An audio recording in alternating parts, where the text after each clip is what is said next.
اس لیے حدیثوں میں آتا ہے کہ بہت سارے مومن ایسے بھی ہوں گے جن کے جب قیامت کے دن اعمال کے دفتر کھلیں گے تو بہت ساری نیکیاں ہوں گی. وہ مومن اللہ سے عرض کرے گا اللہ اتنی نیکیاں اور اتنے اچھے کام تو میں نے کیے نہیں ہیں, یہ کہاں سے آ گئے؟ تو اللہ تعالیٰ فرمائیں گے کہ تو نے جو دعائیں مانگی تھیں ہم سے دنیا میں, ہم نے وہ تمہیں وہاں تو آج دعائیں پوری نہیں کی تھیں, وہ ہم نے تمہارے لیے یہاں ذخیرہ کر کے رکھا تھا. ہم نے سمجھا کہ تمہارے لیے دنیا تمہاری گزر ہی جائے گی, تم ہمت والے ہو, برداشت والے ہو, دنیا تمہاری گزر ہی جائے گی, آخرت تمہاری ذرا مشکل پڑ رہی تھی, ہم نے تمہارے لیے آخرت کا ذخیرہ کر دیا. فرماتے ہیں اللہ وَإِن تَعُدُّوا نِعْمَةَ اللَّهِ لَا تُحْصُوهَا, اگر تم شمار کرنے لگو اللہ کی نعمتیں تو پوری گن نہیں پاؤ گے. اتنی نعمتیں ہیں کہ تم سارے کی ساری نہیں گن سکتے, کچھ تو انسان گن سکتا ہے. میں نے گزشتہ مجلس میں بیان کیا تھا کہ ایک انسان دنیا میں روزانہ 36,000 مرتبہ سانس لیتا ہے. سانس اندر لیا یہ بھی اللہ کی نعمت, باہر نکالا یہ بھی اللہ کی نعمت. 36,000 مرتبہ سانس لیتا ہے. 36,000 نعمتیں تو یہ ہیں, یہ بغیر کسی محنت کے ہمیں مل رہی ہیں, کوئی ان کا ٹیکس نہیں دینا پڑتا. صاف ہوا اللہ نے فضا میں مہیا کی ہوئی ہے, گھٹن نہیں ہے, اور سانس لے رہا ہے انسان, آرام سے سانس لے رہا ہے, کوئی اس کو تکلیف نہیں ہو رہی. 36,000 مرتبہ تو روزانہ سانس لیتا ہے, یہ اللہ کی نعمت کم ہے؟ حدیث میں آتا ہے کہ قیامت کے دن انسان جب اللہ کی بارگاہ میں پیش ہوگا نا تو اس کا ایک عمل نامہ ہوگا نیکیوں کا, ایک عمل نامہ ہوگا بدیوں کا اور گناہوں کا, اور ایک عمل نامہ ہوگا نعمتوں کا. نعمتیں اللہ نے جو اس کو دی ہوئی ہوں گی نا وہ بھی عمل نامہ ہوگا, اور نعمتوں میں سے ایک نعمت کھڑی ہو جائے گی. اللہ نے جو اس کو نعمتیں دی ہوں گی نا ان کا بھی رجسٹر بنا ہوگا کہ اس کو ہم نے اتنے پیسے دیے تھے, اتنی اولاد دی تھی, اتنی جائیدادیں دی تھیں, اتنی اس کو توفیقیں ملی تھیں, اتنے حج کروائے تھے, اتنا ہم نے اس کو اچھے اچھے کام کرنے کی توفیق دی, وہ بھی رجسٹر ہوگا باقاعدہ. صرف گناہوں کا نیکیوں کا رجسٹر نہیں ہوگا, نعمتیں بھی آئیں گی ساتھ میں. تو ایک نعمت ان میں سے کھڑی ہو جائے گی, وہ کہے گی اللہ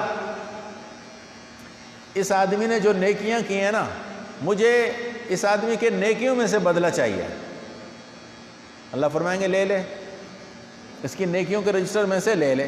وہ ایک جو ہے نا رحمت اور ایک نعمت اٹھے گی اور اس کے پورے نیکیوں کے رجسٹر کو کھا جائے گی. یعنی ایک نعمت کی بدلے میں وہ پورا رجسٹر ختم ہو جائے گا, نیکیاں سب وہ ایک نعمت لے جائے گی, باقی نعمتیں ابھی رجسٹر کے اندر موجود ہوں گی. تو اللہ تعالیٰ اس بندے سے فرمائے گا دیکھ بھائی تو نے تو ہماری ایک نعمت کا بھی پورا بدلہ نہیں دیا تھا, آج مانگنے آیا ہم سے. ارے تو نے تو ایک ہماری نعمت کے جتنا بھی کام نہیں کیا, جتنے تیرے اچھے کام تھے وہ تو سارے کے سارے ایک نعمت کے بدلے کے بھی نہیں ہیں.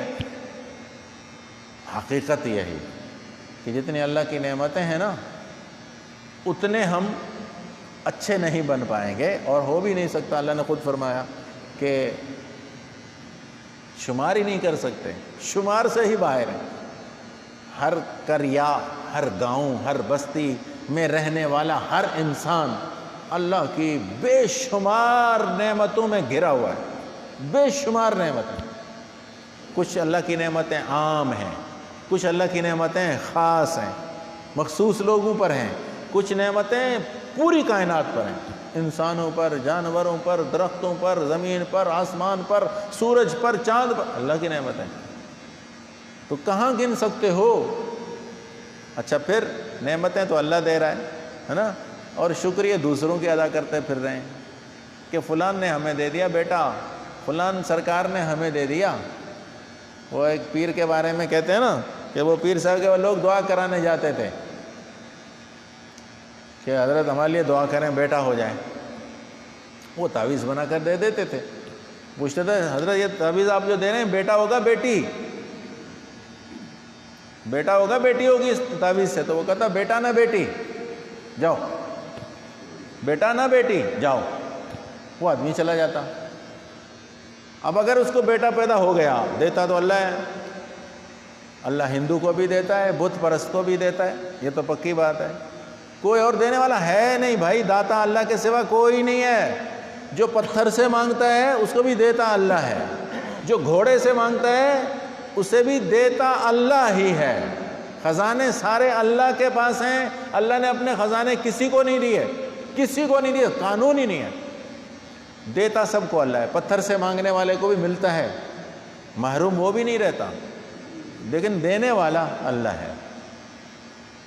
جب بیٹا پیدا ہوتا وہ آ جاتا بندہ اور کہتا حضرت بیٹا ہو گیا، تو پیر صاحب کہا دیکھا میں نے کہا تھا نا بیٹا نہ بیٹی، بیٹی نہیں ہوگی، میں نے کہا تھا نا کہ بیٹا نہ بیٹی، یعنی بیٹی نہیں ہوگی بیٹا ہوگا۔ اچھا کسی کو بیٹی ہو جاتی، وہ آتا پیر صاحب کے پاس، حضرت بیٹی ہوئی ہے، کہتا میں نے تو یہی کہا تھا، میں نے کہا بیٹا نہ بیٹی ہوگی، میں نے کہا تھا کہ بیٹا نہ ہوگا بیٹی ہوگی، میں نے تو یہ کہا تھا۔ اچھا کوئی ایسا آتا کہ حضرت آپ نے تعویذ دیا تھا مجھے تو کچھ نہیں ہوا ابھی تک، بتا میں نے بولا نہیں تھا بیٹا نہ بیٹی دونوں نہیں ہو گئے، میں نے تو کہا تھا بیٹا نہ بیٹی، میں نے کہا بیٹا بھی نہیں ہوگا بیٹی بھی نہیں ہوگی۔ وہ یہ ہے پیروں کے فراڈ، یہ ہے پیروں کے دھوکے جن میں ہم مبتلا ہو جاتے ہیں، کہتے ہیں ہاں جی پیر صاحب نے دے دیا ہمیں پیر صاحب نے دیا ہوا ہے۔ باقاعدہ یہاں ہم نے تو سنا یہ ہے کہ بھائی کسی مزار پر دروازے بنائے ہوئے ہیں، جنت کا دروازہ ہے یہ، جو اس میں سے گزر گیا وہ جنتی، اور جو اس میں سے نہیں گزر سکا وہ جہنمی، جو اس دروازے میں سے گزر گیا وہ حلالی، جو اس دروازے میں نہیں گزر سکا وہ حرامی۔ عجیب قسم کے ترازو بنائے ہوئے لوگوں نے۔ جنتی اور جہنمی کا پتہ اللہ کو ہی ہے، کسی کو پتہ نہیں ہے کہ کون جنتی ہے کون جہنمی ہے، لیکن یہاں ترازو رکھے ہوئے ہم لوگوں نے۔ تو اللہ کی نعمت ہے۔ آگے فرمایا ان الانسان لظلوم کفار، انسان بہت غیر معتدل اور ناشکر ہے، اعتدال نہیں ہے اس کے اندر۔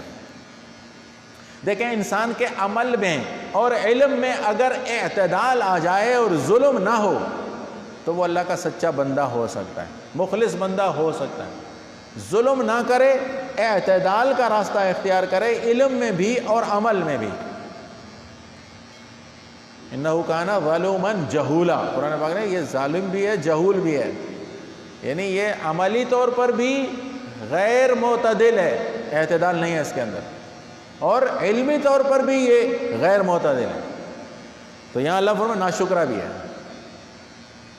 نہ اللہ کی پہچان رکھنے کی کوشش کرتا ہے نہ اللہ کو پہچانتا ہے، اس لیے بیچارہ کبھی کسی کے در پہ پڑا ہوا ہے کبھی کسی کے در پہ پڑا ہوا ہے، کبھی کسی کو غوث بنایا ہوا ہے کبھی کسی کو داتا بنایا ہوا ہے، کبھی کسی کو غریب نواز بنایا ہوا ہے، طواف کر رہا ہے کبھی قبروں کا کبھی پتھروں کا۔ انسان معتدل مزاج نہیں رہا، علم میں عمل میں، اور ناشکرا بھی بن گیا۔ اتنی بڑی نعمتیں اللہ کی کھا رہا ہے، لے رہا ہے، لیکن پوجا کسی اور کی کرتا ہے، کسی اور کو خوش کرنے کے لیے اپنی نظر و نیاز، اپنی پیشانی، اپنی عقیدتیں، اپنے عقائد کسی دوسرے کے بارے میں رکھ کر بیٹھا ہو۔ یہ انتہائی جہالت کی علامت ہے۔